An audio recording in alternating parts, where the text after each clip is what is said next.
We are counting down 25 clever cooking tricks that 50s home cooks relied on to stretch every dollar and save every supper. From frugal storage hacks to kitchen science shortcuts and creative ways to revive limp produce, these ranking entries reveal the lost ingenuity that kept pantries stocked and families fed before microwaves and meal kits. Some tips are surprisingly practical even now, while others show just how far home cooking has evolved. So which forgotten secret takes the #1 spot? Let us begin, starting with number 25. Hanging bananas on a hook was a simple way for the 1950s home cooks to keep fruit fresher longer. By suspending each bunch, they avoided the pressure points that form when bananas rest on a countertop, which often lead to brown spots and bruises. Airflow around the fruit slowed down ripening, and gravity helped preserve the delicate skin. Homemaking columns and kitchen guides from the era recommended installing a small hook or rack in the pantry or on the underside of a cabinet, turning a few inches of unused space into a practical produce saver. This no-cost trick meant fewer wasted bananas and a little more room in the fruit bowl, an everyday example of how small changes could stretch a grocery budget. Even today, a simple hook can still keep a bunch looking good for days. Long before butter compartments became standard in every fridge, a water-sealed crock, sometimes called a butter bell, kept butter soft and ready for spreading. The idea was simple. Pack fresh butter into the bell-shaped cup, then invert it into a base filled with cold water. The water formed a tight seal, blocking out air and slowing spoilage. Home economics pamphlets and product catalogs from the 1950s describe this as a low-tech way to preserve flavor and texture, especially during warm months or when refrigerator space was tight. Housewives swapped out the water every day or two to keep things fresh. While the Butterbell never made it into every American kitchen, it was a quiet solution for families who wanted soft, spreadable butter at the breakfast table, no matter the season or the state of the icebox. Waxing cheese at home was a hands-on preservation method that thrived in rural kitchens before plastic wrap and vacuum-sealed packs became common. Housewives would heat paraffin wax to about 140 degrees Fahrenheit, then dip blocks of cheddar or Colby twice to create a protective coat. The goal was to slow down mold growth and keep cheese from drying out when refrigerator space was limited or unreliable. But even in the 1950s, extension bulletins warned that a waxed rind only worked if the cheese was stored in a cool, dark room, ideally below 55 degrees Fahrenheit. Any crack in the wax could let in air and spoilage, and paraffin itself tended to chip or split. Once vacuum packaging and larger fridges spread in the 1960s, most families left this tricky process behind. Today, food safety experts recommend cheese wax, not paraffin, and they advise always keeping cheese refrigerated, since waxing alone cannot prevent dangerous bacteria from growing if conditions are not right. A handful of raw rice in the salt shaker was a kitchen science lesson hidden in plain sight. In humid weather, salt clumps together, clogging the holes and turning the shaker into a solid block. Housewives in the 1950s slipped 4 or 5 grains of uncooked rice into each shaker, knowing the rice would quietly soak up moisture before it could reach the salt. This trick, often recommended in homemaking columns and home economics guides, relied on the rice acting as a natural desiccant, absorbing ambient dampness without costing a cent. The result was free-flowing salt at every meal, no matter how muggy the summer got. It is a simple pantry fix that still works today, and it shows how a bit of everyday science could keep the dinner table running smoothly, long before plastic packets and anti-caking agents took over. Coffee cans once had a second life in the post-war kitchen. They were pressed into service as makeshift freezer containers for soups, stews, and casseroles. With plastic tubs scarce and every penny counted, housewives washed out empty metal tins, filled them with leftovers, and stacked them in the freezer. The rigid shape made it easy to pop out a meal-sized block for reheating, and nothing went to waste. But those old steel cans weren't designed for repeated freezing. Over time, seams could rust, liners might flake, and modern cans often contain BPA-based coatings that were never tested for long-term food contact or freezing. Today, Food safety experts warn against reusing coffee cans for freezer storage. Instead, they recommend BPA-free plastic or freezer-safe glass containers. Those options did not exist in the 1950s. The spirit of thrift remains, but the safest way to freeze leftovers now is with containers made for the job. Dropping raw potato slices into an oversalted soup is one of those kitchen tales that keeps making the rounds, but food science tells a different story. The idea was simple: let the potatoes soak up excess salt, then fish it out and save the meal. In practice, potatoes absorb some liquid, but the sodium ions that make soup salty stay mostly behind. Modern tests showed that a potato in salty broth acts more like a sponge for water and flavor than a magnet for salt. The result is that the soup may taste a little thicker, but the saltiness barely budges. Home economics guides from the late 1950s passed along this trick, but today, the real fix is to dilute the soup with water, unsalted stock, or a splash of cream. The potato trick is a reminder that not every bit of kitchen folklore stands up to scrutiny, even if it has been handed down for generations. A scorched pan did not mean defeat for a 1950s home cook. Instead of reaching for harsh abrasives, many turned to a bottle of plain white vinegar. The method was simple. Add equal parts water and vinegar to the pan, bring it to a gentle simmer for about 5 minutes, and let the mild acid go to work. As the mixture bubbled, burnt-on residue softened and lifted away, making cleanup possible with just a wooden spoon or spatula. This approach, recommended in cleaning pamphlets and home economics guides of the era, relied on basic kitchen chemistry: vinegar's acetic acid, breaking down stubborn carbon and grease without scratching enamel or damaging finishes. It was a reliable rescue for everything from cast iron to aluminum, offering a safe, fume-free alternative to commercial cleaners. Even today, the vinegar boil stands out as a quick fix that saves both pans and patience. Peeling hard-boiled eggs for deviled eggs or potato salad was a race against time and torn whites.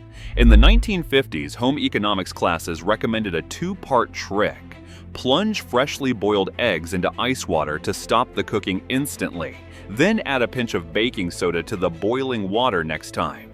The ice bath shocks the egg, causing the proteins to contract away from the shell, while baking soda raises the water's pH, loosening the bond between the shell and the membrane. This simple chemistry made shells slide off in big pieces, saving both patience and presentation. For families who needed a dozen eggs peeled in minutes, whether for Sunday picnics or church suppers, this method was a quiet revolution. It's a trick that still works today, especially when you want perfect deviled eggs without the struggle. Wax paper was a kitchen staple long before silicone mats and parchment paper took over. In the 1950s, home cooks reached for a sheet of cut-right wax paper whenever pastry dough threatened to stick. Rolling pie crust between 2 layers of wax paper meant no extra flour was needed, and the dough could be lifted, stacked, or even chilled without tearing or sticking to the countertop. Magazine ads from the era showed how wax paper doubled as a non-stick surface for cookies, fudge, or sandwich assembly, keeping cleanup to a minimum. For delicate doughs, wax paper made it easy to transfer pastry to a baking dish in one piece. Stacking layers of cookies or pastry with wax paper in between kept everything neat and ready for the fridge. While silicone and parchment have replaced it in many kitchens, the humble wax paper roll once stood as the original multitasker for tidy, stress-free baking. Kitchen string wasn't just for tying up parcels. It was a quiet tool of precision in the 1950s home kitchen. Housewives mastered the butcher's loop, wrapping cotton twine around a roast every 1.5 inches, and then knotting it snug to keep the meat in a tidy, even shape. This simple technique helped a roast cook uniformly, holding in juices and giving the finished dish a professional look, something hostess manuals praised as a mark of pride. The process was straightforward. Start at one end, loop and pull tight, then repeat down the length of the meat. Before carving, the string was always snipped and removed, leaving a roast with crisp, defined edges and an appetizing, company-ready appearance. Even today, a well-tied roast stands out for its even texture and elegant presentation, proof that a bit of string can still make all the difference at the dinner table. Celery was notorious for going limp in the icebox, especially with limited fridge space and no plastic bags in sight. The fix was simple.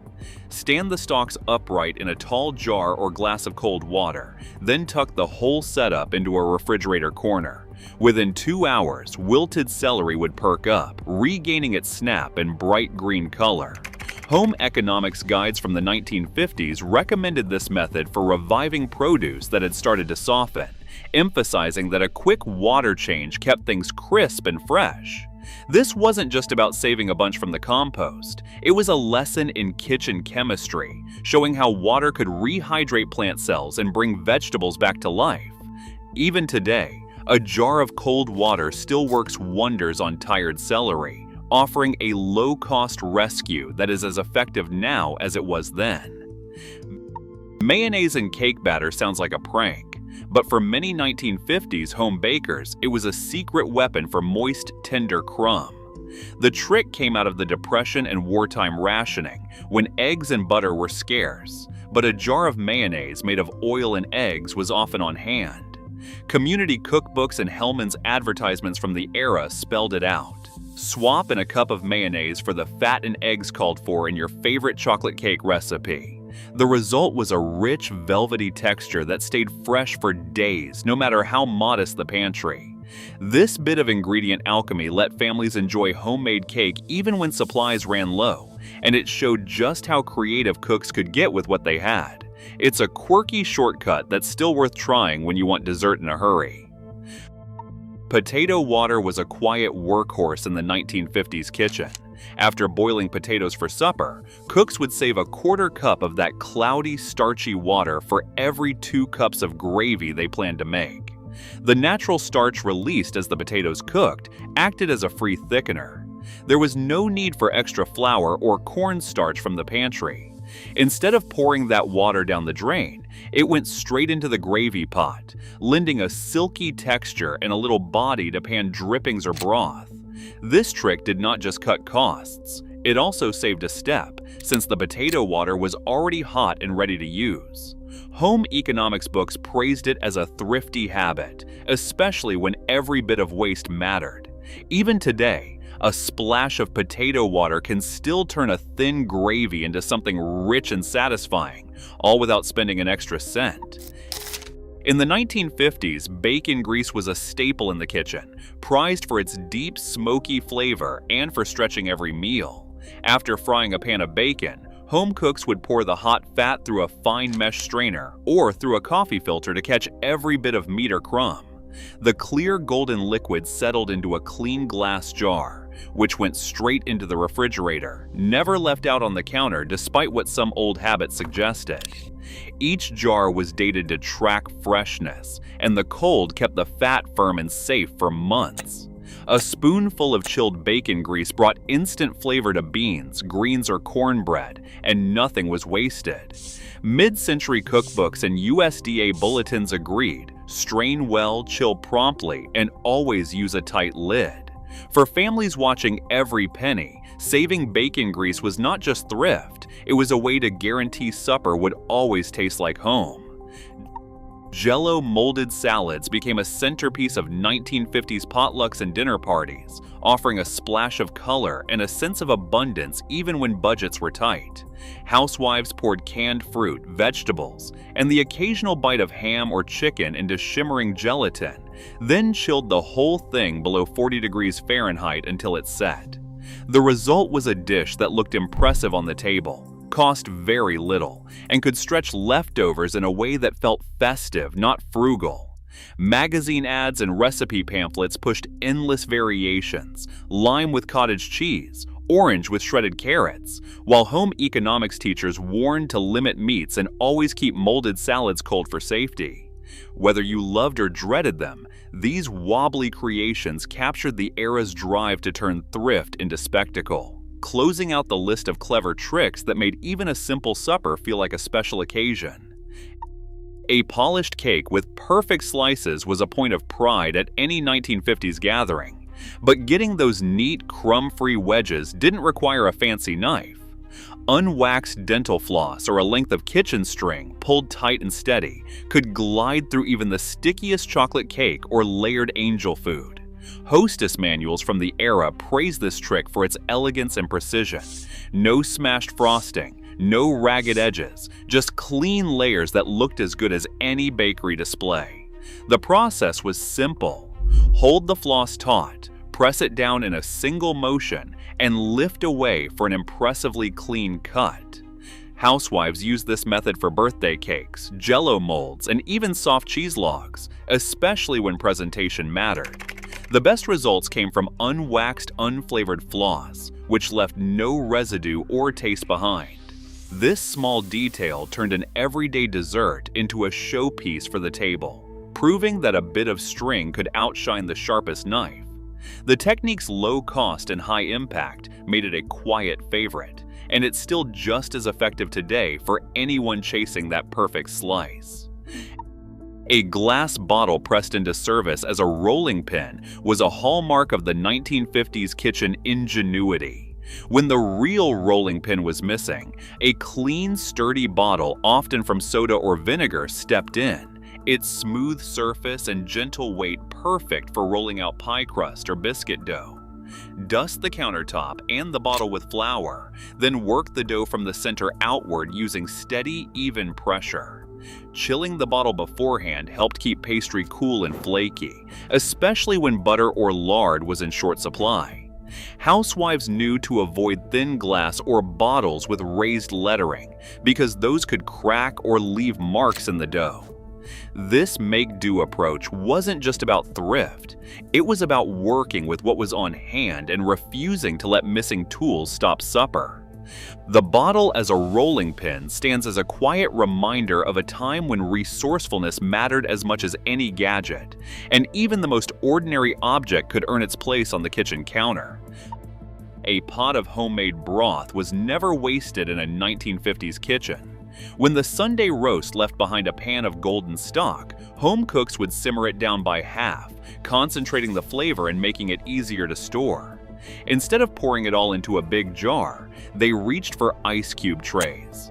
Each compartment, filled with reduced broth, became a ready-made flavor boost, just the right size for a quick soup, a pan sauce, or to add depth to a pot of rice. Once frozen solid, the cubes were tipped into a freezer bag, labeled and tucked away for weeks or even months. This method, often recommended in test kitchen pamphlets and home economics guides, meant no more half-used cans of broth souring in the refrigerator and no more wasted leftovers. It was an elegant answer to limited freezer space and busy schedules. With just a cube or two, dinner could be rescued or enriched in seconds, all without opening a can or running to the store. Even today, freezing homemade stock in ice cube trays stands out as a simple, thrifty way to put every drop to work. One can of condensed soup, most often Campbell's cream of mushroom, became the backbone of countless casseroles in kitchens of the 1950s. The recipe was simple. 1 can of soup, thinned with half a can of milk, could coat up to 4 cups of noodles, vegetables, or leftover meat. This shortcut turned whatever was on hand into a creamy, unified dish, saving both time and effort on busy weeknights. Campbell's test kitchens and magazine ads from the era pushed this formula hard, promising a foolproof binder for tuna bakes, chicken divan, and even breakfast casseroles. The appeal was clear. No need to master a white sauce or keep a pantry full of specialty ingredients. As these branded soups took over, sodium levels crept up, with a single can often packing more salt than a homemade sauce. Some home cooks adapted by adding extra milk, adding water, or tossing in a handful of fresh herbs to cut the salt and bring back a little balance. The rise of condensed soup casseroles signaled a new era of corporate convenience in the American kitchen, where the promise of speed and consistency often won out over tradition. Even today, the basic formula endures, though many modern cooks reach for low-sodium versions or try their hand at scratch-made equivalents. A chilled metal bowl and beaters could turn cream into billowy peaks in half the time, a detail every 1950s home economics class drilled into students. The science is simple. Cold slows the melting of fat crystals in cream, letting air whip in faster and hold longer. Housewives would stash their mixing bowl and beaters in the icebox, aiming for about 35 degrees Fahrenheit.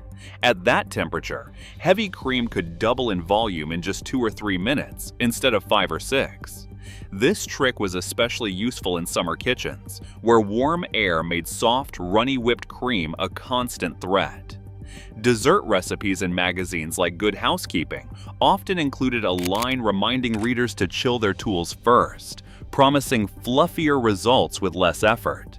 For anyone making whipped cream by hand or with an early electric mixer, the difference was dramatic. Stiff peaks that held their shape for hours, perfect for topping pies or folding into fruit salads.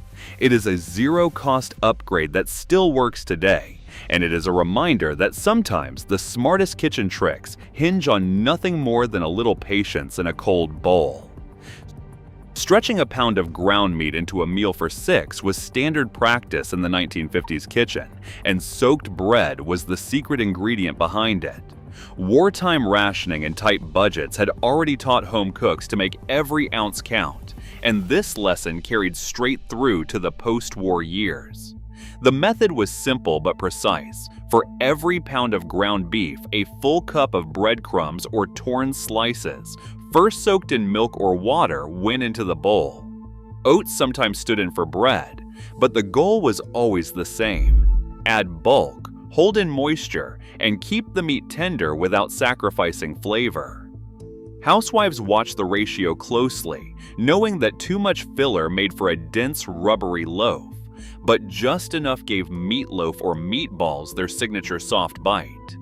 Magazine recipes and home economics textbooks spelled out the formula, promising that no one at the table would notice the difference except in how far the dish went. This trick didn't just stretch the grocery budget, it made ground meat seem generous, even when money was tight. Bread destined for the crumb jar was never wasted, and every slice meant one more serving on the plate.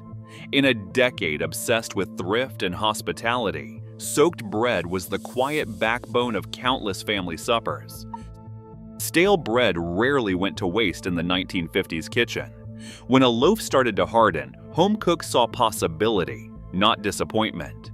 Church cookbooks and home economics guides from the era brimmed with ideas for transforming every last crumb.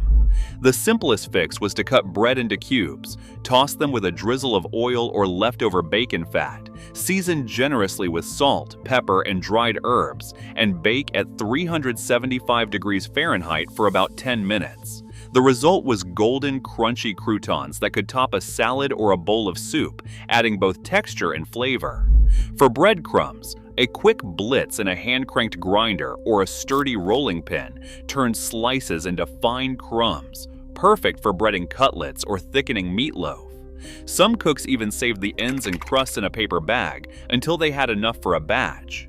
Bread pudding offered another path, soaking stale chunks in sweetened milk and eggs, then baking until set. Each method stretched the grocery budget and kept food from the trash, but croutons and breadcrumbs especially reflected the era's creative reuse ethos. These tricks were not just about thrift. They made meals more satisfying, and they proved that a little ingenuity could turn kitchen odds and ends into something worth savoring. Lettuce was one of the most fragile items in a 1950s kitchen, especially before plastic bags and airtight containers became common. To keep it crisp, home cooks rinsed the leaves, then wrapped them loosely in a damp paper towel before placing them in the refrigerator. This method balanced moisture, enough to hydrate, not so much to invite rot. The damp towel slowed down wilting by maintaining humidity around the lettuce, while the chill of the fridge kept decay at bay.